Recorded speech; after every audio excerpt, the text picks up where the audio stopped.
Dans cette vidéo, nous allons voir les conditions en JavaScript. Donc les conditions en JavaScript permettent d'exécuter du code selon certaines conditions, c'est-à-dire en vérifiant si ceci est vrai, ceci est faux et ainsi de suite. Donc pour illustrer un petit peu ce que je suis en train de dire, entre commentaires, je vais vous écrire un petit exemple. Par exemple, j'ai une variable qui s'appellerait moyenne, qui serait égale à 12. Eh bien, si la moyenne est supérieure à 12, alors j'affiche bravo, tu valides ton année. D'ailleurs, c'est supérieur à 10. Sinon, si la moyenne est égale à 10, alors j'affiche tu valides ton année de justesse. Et enfin, sinon, j'affiche tu ne valides pas ton année. Comme ceci. Donc ça, c'est la version française de ce code. Maintenant, on aimerait un petit peu le traduire en JavaScript. Bon, pour faire, il suffit juste d'abord de déclarer une première variable qui s'appellera moyenne, que l'on va mettre à 12 pour le moment. Ensuite, on va écrire donc notre condition. Une condition en JavaScript, ça s'écrit de la sorte. D'abord, il faut mettre un if et on ouvre les parenthèses. À l'intérieur de cette parenthèse, on va mettre la condition à vérifier. Donc là, on dit si la moyenne est supérieure à 10. Ensuite, on ouvre les accolades et à l'intérieur, on va mettre le code à exécuter si cette condition est vraie. Console.log, et là on affichera bravo, tu valides ton année. Ensuite, on peut mettre un else if, ça veut dire que si donc si, ça veut dire que si cette condition n'est pas réunie, on ira voir si la condition ici est vraie. Donc moyenne égale 10. À ce moment-là, on dira console.log, tu valides ton année de justesse. Et enfin, on peut mettre un else qui veut dire sinon, et là on fera console.log, tu ne valides pas ton année. Ouais, comme ça. Et ainsi, nous avons notre première condition. On va aller vérifier ce que ça donne dans notre navigateur. Tac, tac, voilà. On actualise, et là ça nous dit bravo, tu valides ton année. Pourquoi? Parce que notre moyenne est égale à 12, 12 est supérieur à 10, donc on rentre dans cette condition-là. Si je mets ma moyenne est égale à 10 et que j'actualise ma page, tu valides ton année de justesse. Parce que on ne rentre plus dans cette condition-là, mais on rentre dans cette condition-là. Et ensuite, si je mets une moyenne inférieure à 10, comme 5, je sauvegarde et j'actualise ma page, tu ne valides pas ton année. Car nous ne rentrons dans aucune des conditions, et donc il sort la dernière condition. Donc voici comment on crée des conditions en JavaScript. On peut également créer des conditions, comment dire, on peut mettre des conditions un peu plus complexes, avec les et ou. Je vais vous montrer un petit peu dans le code comment ça marche, enfin dans le commentaire. On peut écrire donc et avec deux éperluettes comme ça, et ou. Donc imaginons que j'ai une variable a qui soit égale à 1, une variable b qui soit égale à 2, une variable c qui est égale à 3. Et je veux dire que si, entre parenthèses, a est plus petit que c, que b, et a est plus petit que c, par exemple, il me retournera vrai.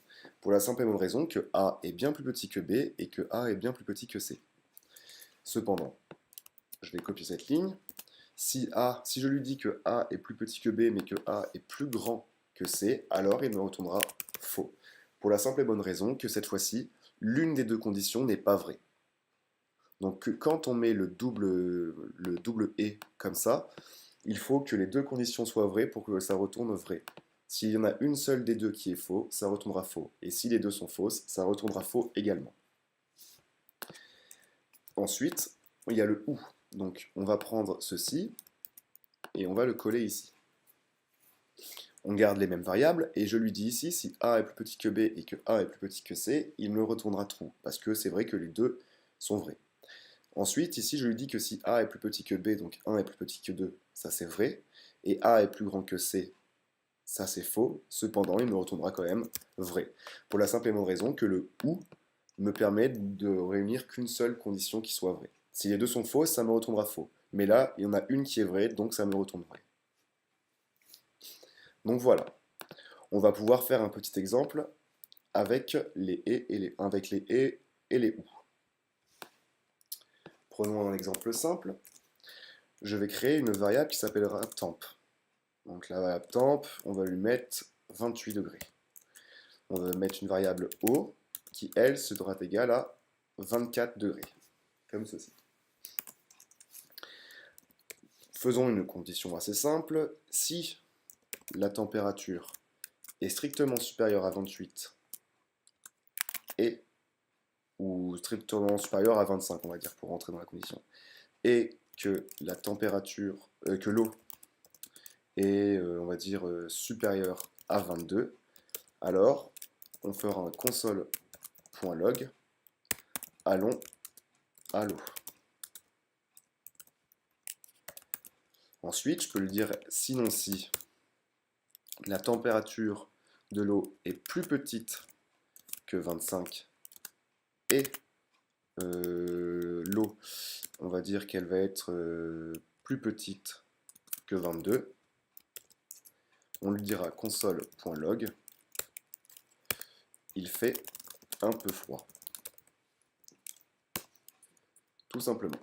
Si on actualise, alors il y a un problème à la ligne 25, tac, tac, tac, oui, c'est un point virgule et non pas deux points.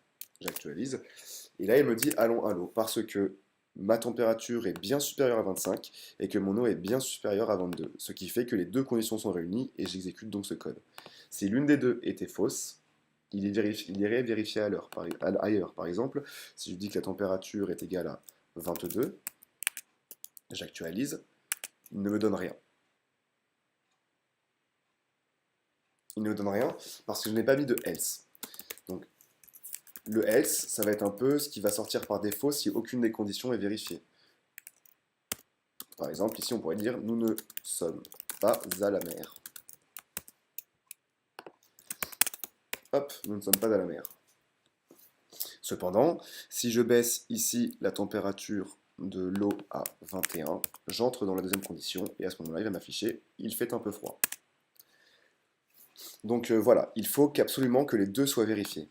Maintenant, si je mettais un OU à la place, il va m'afficher toujours la même chose, parce que ici, les deux sont fausses.